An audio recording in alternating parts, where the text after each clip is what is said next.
The loudest moment of Shedeur Sanders' debut didn't come from the field. It came from the silence in the huddle. His own offensive line hadn't heard his cadence before. No rhythm, no communication, no energy. That kind of isolation doesn't happen by accident. It's built over weeks of organizational, and when Rex Ryan saw it play out, his frustration turned toward the Browns.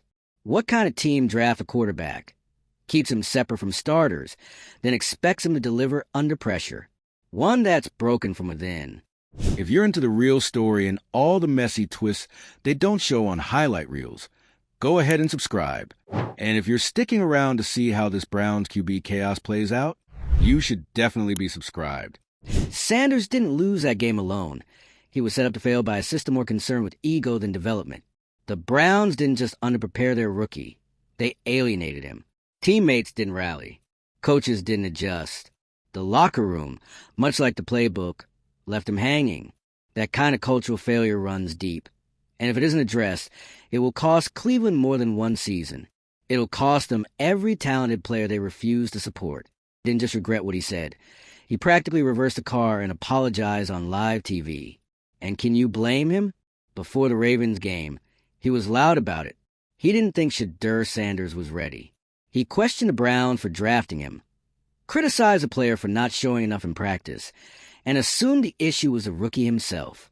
Then the game happened, and everything changed. Because when Sanders finally took the field against Baltimore, it wasn't just a rough debut. It was a full-blown exposure of what's broken inside the Cleveland Browns organization. No practice reps with the starting offense. No chemistry with the line. No clear preparation. Not even a scout team snapped to his name. The first time the offensive line heard Shedeur's cadence was in the game. That's not just oversight. That's dysfunction. It didn't take long for Rex Ryan to realize it. All of his previous criticism was suddenly pointed in the wrong direction. He hadn't been watching a quarterback fail. He'd been watching a franchise fail a quarterback. And that's the difference. This wasn't a matter of a rookie choking under pressure. It was a player being thrown into an NFL game with zero preparation, no trust built with the offense, and an entire organizational structure acting like it was his fault. The truth? The Browns didn't set Shedeur Sanders up to succeed. They didn't even set him up to survive, despite trading up to get him, burning valuable draft capital in the process. They didn't integrate him into the team, not in training camp, not during the season, not even in practices leading up to this game. So when the moment came and they needed him, he was cold, not because he was lazy, not because he wasn't ready, but because they never gave him the reps that every quarterback needs in order to function in an NFL system. That Ravens game was less a debut and more of a forced audition, one where the stage was collapsing, the spotlight was too bright, and the script hadn't even been handed out. And somehow, Sanders didn't completely fall apart. He stayed composed. He didn't panic. He didn't finger point. He didn't quit. He got up after every hit, made what throws he could, and tried to run an offense he'd never even practiced with. That's not a meltdown. It's exactly that toughness, mental, physical, emotional, that flipped Rex Ryan's view. Because if a rookie can take that level of organizational sabotage and still stand tall, that says more about potential than any highlight reel ever could. What became painfully clear in that game was the massive disconnect between Cleveland's front office, its coaching staff, and its developmental plan. They made the decision to invest in Shedeur Sanders, but then gave him zero runway to develop. No clear communication. No reps, no support. They drafted a quarterback and then treated him like a third-string emergency option who wasn't worth the time. That's not how you build a future. That's how you waste one. And the ripple effect of that decision was obvious. The offense didn't play inspired football. The energy was off. The locker room didn't rally around him. There was no visible leadership or motivation. While fans were excited to see what the rookie could do, the team looked indifferent. That's a cultural issue, top down. And it's the product of an environment where development is treated like an afterthought. Meanwhile, fans, analysts, and even former coaches like Rex Ryan were finally forced to confront the uncomfortable truth. Shedeur Sanders wasn't the problem. The people around him were. And it's not just about Cleveland. This is an NFL-wide issue. Teams love to talk about development, but how many actually invest in it? How many teams bring in rookies, praise their talent on draft night, and then abandon them as soon as the season gets tough? They chase short-term results. They give in to internal politics. And the players, especially young quarterbacks, get caught in the crossfire. It's a pattern. And Shedeur's case is just the latest example. The NFL is full of players who had the tools, the mind, and the drive, but ended up derailed by dysfunction they couldn't control. It's not enough to draft someone with potential. Teams have to build around that potential. They have to teach, guide, and support. They have to give players the reps to grow, the time to adjust, and the structure to succeed. Cleveland did none of that. They didn't even give Shedeur a fair shot. They threw him in cold, gave him no reps with the starters, and then stood back like they didn't know why it all went sideways. And somehow, he ended up shouldering the blame. This is how talent gets wasted. This is how players get labeled busts, when the reality is they were never given a real chance to begin with. And that label sticks, whether it's fair or not.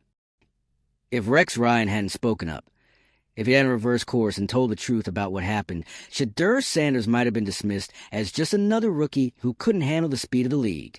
Instead, people are starting to see it for what it really was, organizational malpractice. So what happens? Cleveland has a choice to make. They can admit they mishandled this. They can start over. Give Sanders the reps. Give him time. Let him practice with the starters. Build rapport with the line and learn the offense the right way. They can treat him like the investment they made and not just a body on the depth chart. Or they can go back to the same cycle. Pretend nothing went wrong. Blame the rookie for struggling in a system that abandoned him. Push him down the depth chart and move on. If they do that, they're not just failing Shedeur. They're proving they don't know how to build anything long-term. Because if you can't protect and develop your rookie quarterback, your most valuable, most high-stakes asset, what can you do? And the thing is, it's not too late. The raw talent is there. The poise is there. The mental toughness is there. If anything, this whole disaster has shown that Shedeur Sanders can handle pressure, criticism, and dysfunction without cracking. Now let's see what he can do with structure, support, and preparation, because that's all he's asking for. Not a handout, not special treatment, just a fair shot, a chance to actually practice with the team he's expected to lead, a real plan to get better, to grow, to win. And if the Browns can't provide that, then someone else will. This league has seen what happens when good quarterbacks are developed the right way. Reps matter. Coaching matters. Culture matters. You can't fake it. You can't shortcut it. And you definitely can't ignore it. Cleveland made a mess, but they still have a chance to clean it up. So what do you think? Can the Browns turn this around for Shedeur? Or is this just another name to add to the long list of wasted potential in Cleveland's quarterback graveyard? Drop your thoughts in the comments, because this one hit a nerve with a lot of fans. Like this video if you're tired of watching young players get sacrificed to bad management. And subscribe if you want to keep seeing the truth behind the headlines, because if the NFL keeps operating like this, we'll be back here again real soon. And if we're being honest, we probably will be back here again. Because what happened to Shedeur Sanders isn't rare. It's just rarely this obvious. Usually, the dysfunction is quieter, buried in coach speak, hidden behind vague press conferences, glossed over with empty words like developmental year and long-term plan. But this time, the cracks in the system split wide open on national television, in real time, with the whole world watching a rookie quarterback get thrown to the wolves and then blamed for not outrunning them. And somehow this was a plan? Let's be really clear. If an NFL team trades up to draft a quarterback, they are saying, this guy matters to our future. That move isn't just about talent. It's about investment. But what Cleveland did after the draft said something completely different. It said, we got the guy, but we don't know what to do with him. Or worse, we don't care to figure it out. That's not just mismanagement. That's negligence. No first-team practice reps, no preparation. No playbook packages tailored to his strengths. The offense treated him like an outsider. And when things went south, the coaching staff didn't step up. The locker room didn't energize. The leadership vanished. Meanwhile, Sanders was standing there, helmet on, in front of an offensive line that didn't even know his rhythm.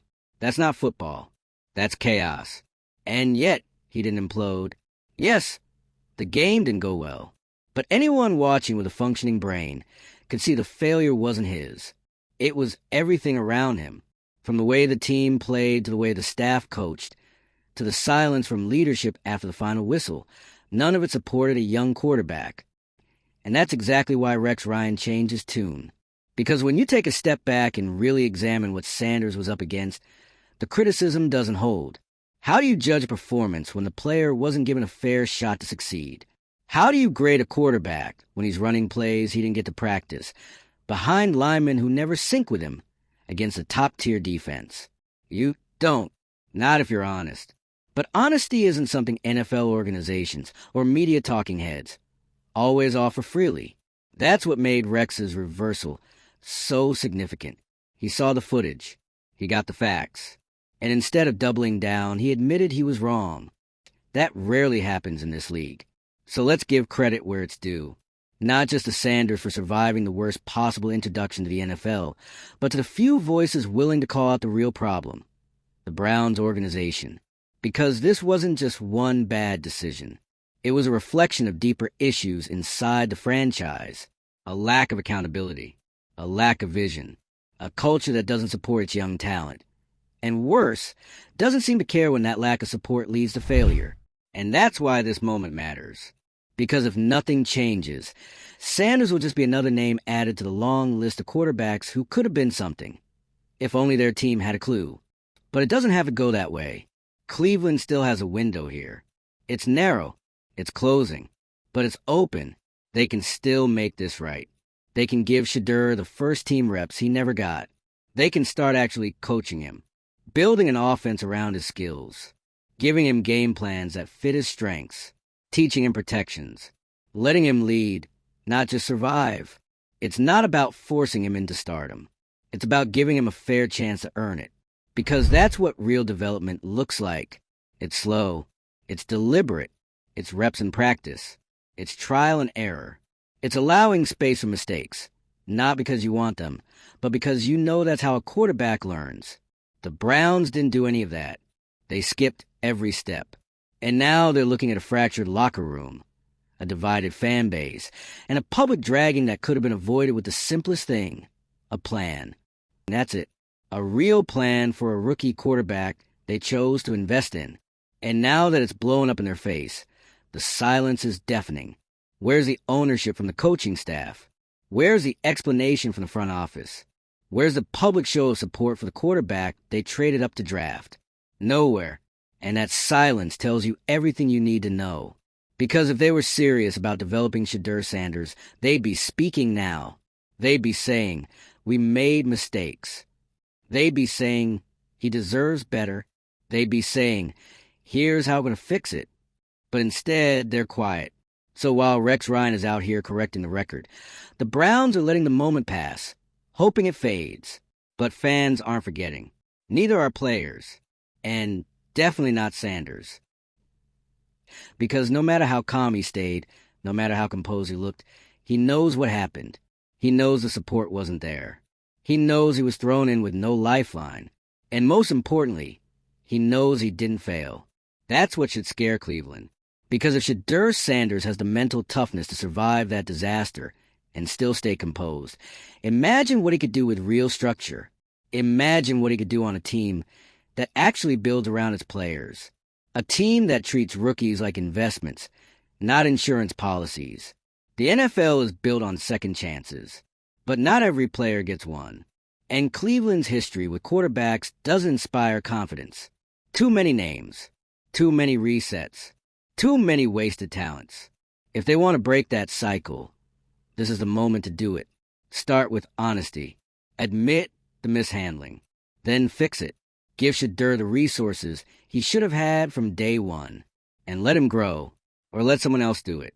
Because there are teams in this league that will give him a shot. That will see the raw ability, the football IQ, the composure under fire, and say, we can work with that. And if that happens, if Sanders ends up thriving somewhere else, Cleveland will once again be left asking the same question they've asked for over a decade. How do we let another one get away? And the answer will be the same as always. You didn't invest in development. You invested in ego. It wasn't Shedeur Sanders. It was the Cleveland Browns. Foot on the gas, eyes closed, and no seatbelt. They didn't just crash his debut, they totaled it. What makes it worse is that it didn't have to be this way. It never had to turn into a national spectacle. No one was demanding perfection. Nobody expected a rookie quarterback to walk into a division rivalry game and light up the scoreboard. But what was expected, what should have been expected, was competence from the organization that brought him in. Just give the kid some reps. Let him work with the starters in practice. Let him hear the cadence with the offensive line before it's live. Let him throw to the receivers he'll be targeting on Sundays. Let him learn how to call protections. Do the job you said you would when you drafted him. But instead, they benched him, shelved him, let him sit through training camp like he was some four-string novelty project.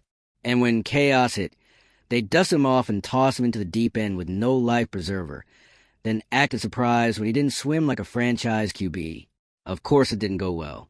Of course he looked unprepared. He was unprepared because they refused to prepare him.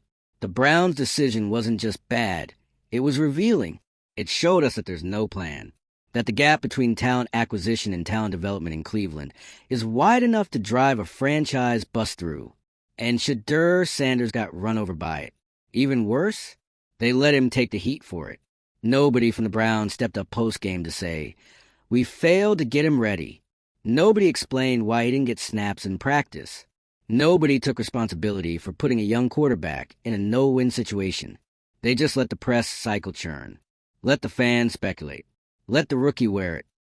And that's why Rex Ryan's shift was so important. He could have doubled down.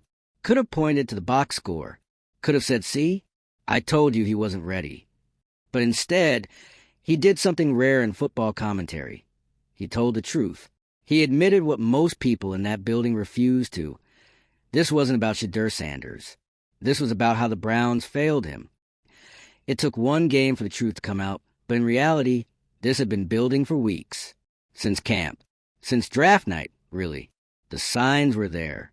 The fact that Sanders wasn't getting first-team work, that wasn't just an oversight. That was a message. He wasn't being developed.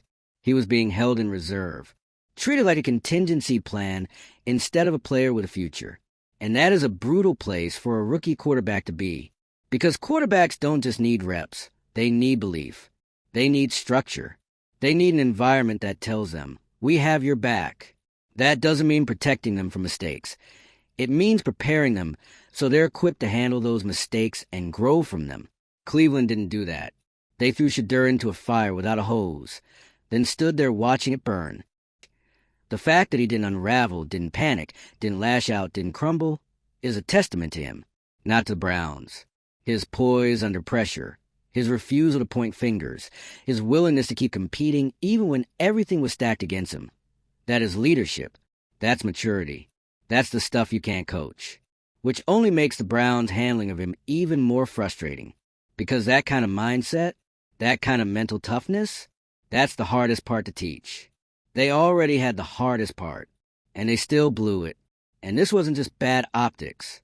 It was bad football. If you're not letting your rookie QB get practice reps, if you're not installing packages that suit his strengths, if your offensive line is literally hearing his cadence for the first time in a huddle, what are you doing? What are you practicing? What are you building? Because from the outside, it looks like nothing. And that's the scariest part. Not that Shedeur had a rough debut, but that Cleveland might have no intention of fixing the process that led to it. That they'll just move on to the next name on the depth chart. Start the cycle over. Pretend like Sanders was the issue. Quietly kill another career before it gets going. That's what happens in dysfunctional organizations. The problems aren't individual, they're systemic. And this situation exposed the system for what it is. Disjointed, disconnected, and uninterested in player development. Which brings us back to the big question, what now? Because Shedeur has shown you who he is. He's not fragile. He's not flustered. He's not mentally rattled. He got thrown into a no-win situation and still managed to carry himself like a pro. But now the Browns have to decide. Are they going to support that? Or are they going to leave him behind? Support means reps. Support means coaching. Support means chemistry with the first-team offense. It means giving him a real off-season program, a full install, a coaching staff that wants him to succeed. It means committing. Anything less than that, it's just theater. And if they're not going to commit to him, then they need to stop pretending they will. Don't waste his time. Don't waste his talent. Let him go somewhere that sees value in a player who didn't just survive the storm, but stood tall in the middle of it. This isn't about coddling. This is about accountability. Because quarterbacks don't become stars overnight. They become stars because someone believed in them enough to build around them, to give the tools to recover. That's what Joe Burrow got. That's what Patrick Mahomes got. That's what Justin Herbert got. Not magic, infrastructure. And right now, the Browns have none. If anything, they owe Shedeur Sanders an apology. Not because he asked for one, but because he earned it. He earned it by taking every snap in a broken system with his head up. He earned it by not letting the noise get to him. He earned it by showing what real mental toughness looks like, even when his own team left him on an island. Now it's time for Cleveland to either step up or step aside. Because the next move isn't about PR. It's not about saving face. It's about doing right by the player they chose. The one they traded up for. The one they said had potential. If they meant it, it's time to show it. So if you're still watching and shaking your head at how this all unfolded, you're not alone. Drop a comment. Let's talk about what went wrong, what needs to happen next, and what this says about the league as a whole. Hit like if you're tired of seeing rookies set up to fail. And subscribe if you want more breakdowns that don't just follow the narrative, but break it. Because this wasn't just a bad debut. It was a warning, and it deserves to be heard.